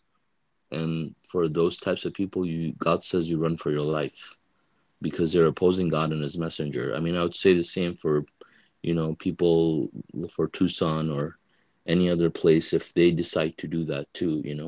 If they decide to deviate from God's promise of perfect health, wealth, and happiness, and the fact that we pass our tests and we enter God's kingdom and we have perfect happiness, and then they say no, you don't. You're gonna have cancer and you're gonna have problems like that in your life, and you're gonna lose, your loved ones, and and you're gonna have all kinds of disasters happen to you, and you just have to submit, and that submission, and they don't want to hear the correct explanation from the messenger of the covenant, and they consider that as a source besides the Quran when they do that. And so those types of those are clear deviations from the religion, and those people are not considered believers in my understanding. So I don't feel that I have to keep peace with them. I think I have to keep my distance from them so that I mean, I still have to make an effort to bring other people to the truth, but the people who have deviated and they're divided the religion and they're trying to promote that kind of stuff, then we're not at peace with them. It's just my 2 cents there. Yeah, being it's just, Satan comes from both sides. That being, you be nice to everyone, and uh, there's just one umbrella, and everybody's a believer. Basically, when God tests people and they fail miserably, and you can see their, don't you see, like if they were believers, why would they not have the right understanding? What made them understand it like that is already a result of something, you know. It's once again, either we give people power or something else, I don't know. That individual, oh, but it's just one thing. It's just one thing. But one thing is a result of something. Why are they years after years somebody still sticking to four meats? Well, God has blocked their understanding. Basically, it wasn't they got exposed. Now they are, who knows who they are anymore. I don't care what is. This is not a small thing. You say that when you advocate that you can eat food dedicated to other than God, blasphemously um, dedicated to an idol, and you just say Bismillah and it's all kosher, and they don't think any other food, only the meat is prohibited, while anything else sitting in Buddha's feet or um dedicated to an idol is fine. It's a product of a gross sin. My goodness. So God has sealed their understanding and diverted them from the right path. God says idol worship nullifies all works. So whenever somebody upholds their opinion over and above God and his messenger, this is it. We just read about that. Anyway, may God, like, yeah, you're right, Pamela. That that kind of uh, state verse can be taken out of context, and yeah, believers, those who you know have believers. God is not saying submitters, believers who have come to a certainty, Hmm. and you know they are not disputing issues. Yeah. I wanted to say that, Masjid Tucson, for example, they definitely promote that. They say like let's put our difference aside and we keep the peace within our family, which is merely lip service. Like, they don't really care about uh, anything like that. But Eh, because they do want to promote their own understanding. And however, yeah, sorry. What did you want to say something to that?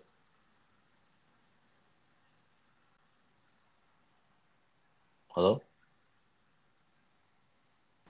Hello. Didn't Pamela say Sorry, something? were you saying? I think Pamela was about to start talking. No, I No, think no, no, Nurdat. no, It was no. Nurdat. Oh, It was me. You could hear me when I was talking to Uh, somebody. y- yeah, you were about to say something, and then you No, no, no. stopped It's again. okay. No, I Oh, wanted to okay, say okay. maybe we should be talking about this stuff off the stream, not Yeah, yeah. not on the live stream, if you because guys, I don't want to um, mention any names of communities.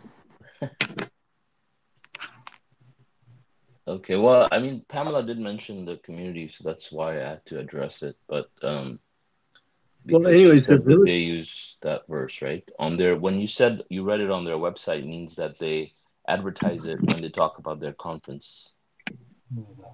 Yeah, yeah, yeah. Right, right, right. And I mean, it's the same thing when you go to, it's ironic because when you go to the circumcisionist, their website for their conference, the first thing that you see when you go to their invitation for the conference is that it says the mission of the conference is to unify our practices and understandings according to God's laws. So they want to unify the practices, and they also actually talk about this 49:9 and 10. 49:10, and it also mentions 49:10. The believers are members of one family. So, but see, I mean, we know that. Okay, I guess we have to censor it. Yeah, I just, Okay. If nobody has any comments about the verses we read, then if everyone's okay with it, we can just stop the This is actually YouTube connected. broadcast. This is actually yeah, the connected to the broadcast. verses that we read. Because the verse we read about dividing and disputing. So that's Mm-hmm. why we ended up talking about this. Yeah. And who are more evil than those who fabricate lies about God? Yeah. Yeah, it was actually, we're talking about verses and we're trying to figure it out. How does it apply Mm-hmm. to our situation? Yeah, I mean, we can talk about it when we go off. When we stop the broadcast, probably if people are uncomfortable. Yeah, but nobody intended like backbiting or anything like whatever, No, once we're off live stream, I'll let you know why I'm saying that.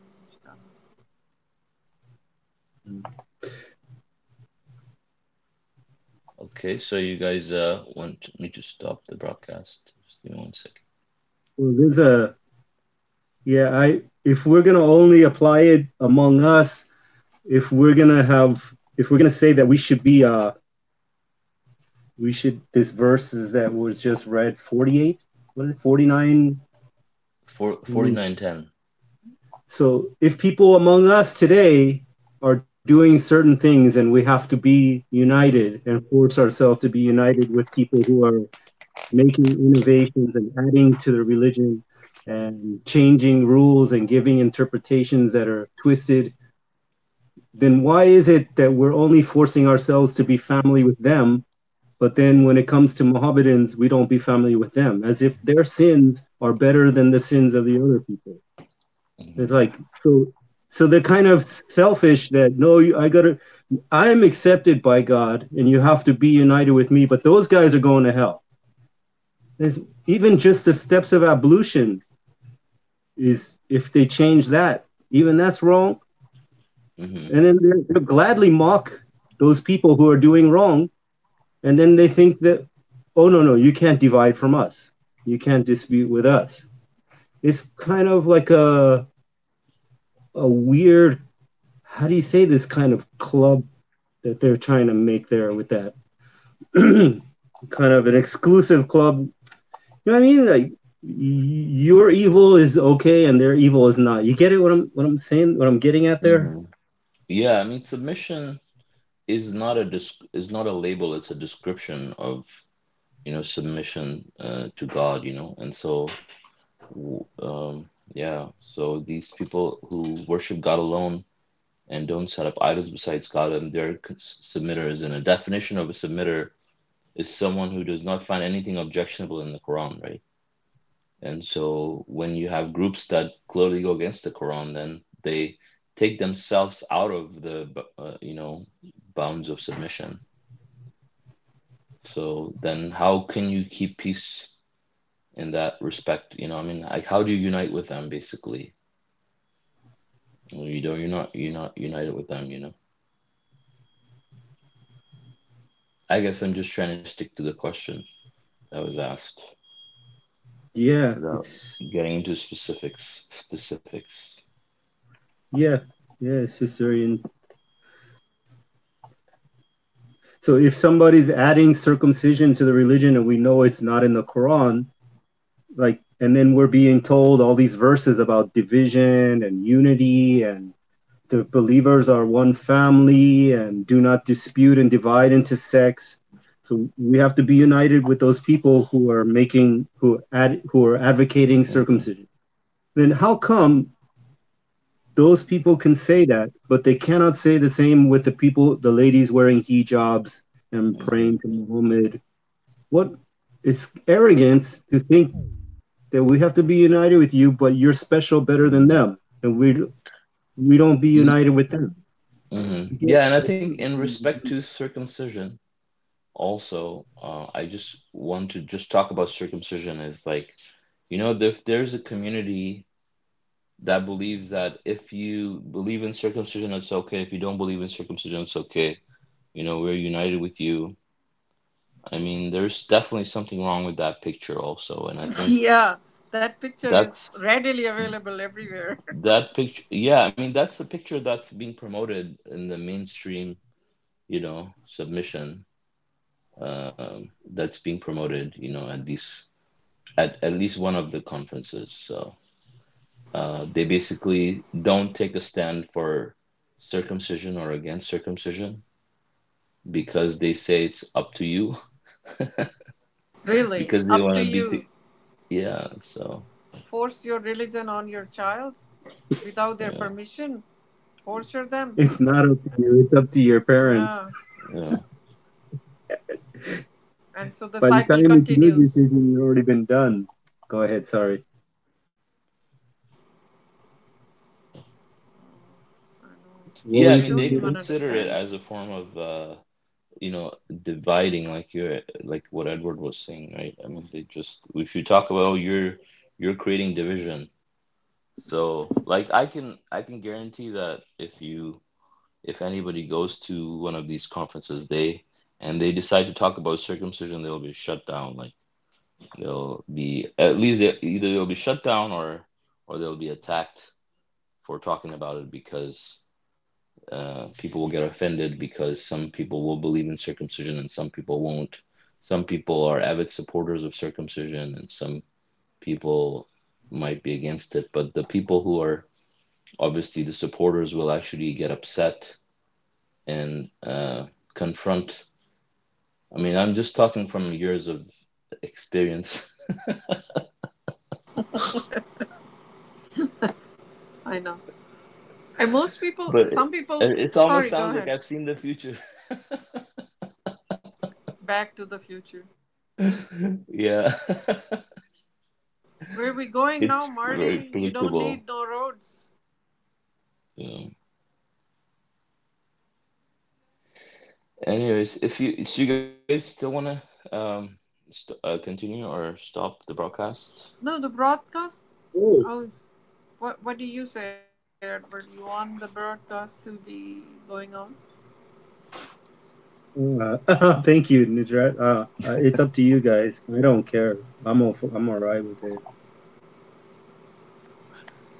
Some Yeah, communities, I they're don't think they watch our broadcast anyways. We lost Pamela. no. Pamela said her Our battery phone was died. Yeah, dying, yeah. and she had to go. Okay, so No, no, there's some people in the communities are completely they practice apathy. So, yeah, oh, why are you even discussing this? It's not in the Quran. It's khalas. You wanna do it. You don't wanna do it. Literally, it's not in the Quran, and that's good enough. They don't understand they Oh, never would understand the grossness of any innovation. see how many washers? They always will be like, so it's let them, Keep it you going. know. It's probably Anyway, yes, yeah. That just shows a person's lack of understanding of just submission to God. yeah, It's community is more it's just important to like, them. yeah. I mean, it's just like, how's that different from the Christians who will, say like Jesus loves you, whether you're homosexual or not, you're a Christian, and then how the Muslims, they have like these gay imams and stuff like that because they want to be inclusive, they just want to keep the peace. So whether, doesn't matter, you're all, I mean, they cannot discriminate based on the issues. God clearly has put all our commandments, and we have to stick to those commandments. And we're not trying to we're trying to sell. We're trying to make it a version of submission that is maybe easier for people to buy, that everyone buys. So we're trying to appeal to everyone, which appealing to everyone is good, but you're trying to make the religion in a way that it it doesn't offend anyone. It doesn't work that way. I mean, we have to side with God, and we have to put what pleases God the most, not what pleases other people. And I mean, I think the previous religions that, like, that you were saying, like, the organized religions, I mean, that's what they do. They become organized, and then they try to get as many people as possible to practice under them, and based on the rules and regulations that they make. I mean, it's how they talk about, how this is a big form of idol worship to me, because how the Quran talks about how they've made their leaders, religious leaders, as scholars, religious leaders Right. and scholars as lords besides God. So they become their lords and idols because they tell them what's lawful and what's prohibited, right? And so when these people tell them, oh, you can do this or you cannot do this, it's up to you, they're saying, oh, it's lawful for people who want to do it, it's lawful for people who don't want to do it, that's Right. fine too. Right. And so that's what they're doing. I mean, I think that had a huge impact on the submitter community in general for years, how they have been practicing this in their religion, as part of their religion, since becoming submitters. Is they have been consulting with these groups, and they have been consistently telling them that it's fine, it's up to you or whatnot, and so I mean, if they had taken a stand for God's religion and said these are the practices God has mentioned, and don't attribute any lies to God, it's it's the most evil thing to do, then we probably wouldn't have become so big now, because it took people time to foster. And I mean, that's what this apathy does, it fosters division and fosters more polarization, and because it says what you're doing is okay and what you're doing is okay too. So then obviously they both continue to foster rather than siding with one thing, so then that one thing becomes the common thing. But instead, they allow both sides to just go on, like, accepting both of them. And that's what they're doing now, is accepting the meats thing, accepting the adultery thing, accepting the circumcision thing. I mean, this is really, they're corrupting the religion Yeah. by And this kind of apathy and they think condoning the these things. yeah. Sorry. They Yeah, go think ahead.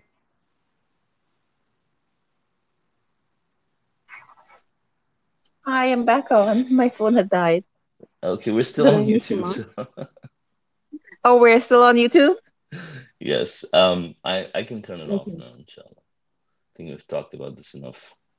Um, so, mashallah, yeah, we have been on YouTube for about 2 hours and 8 minutes. So, yeah, for those who join us on YouTube, thank you for joining us. And God willing, our next study is going to be on Saturday at 9 p.m., 9 a.m. Pacific time. And our teacher is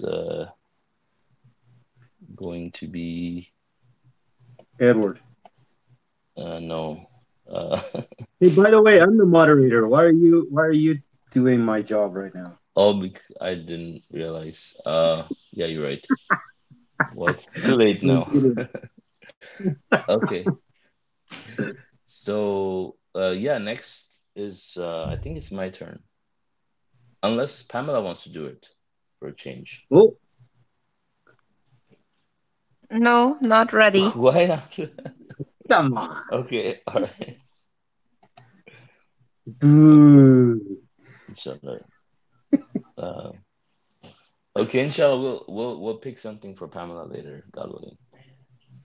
Pick us. 201. But inshallah, I think it's my turn. Okay, guys, we'll see you later, God willing. Assalamu alaikum.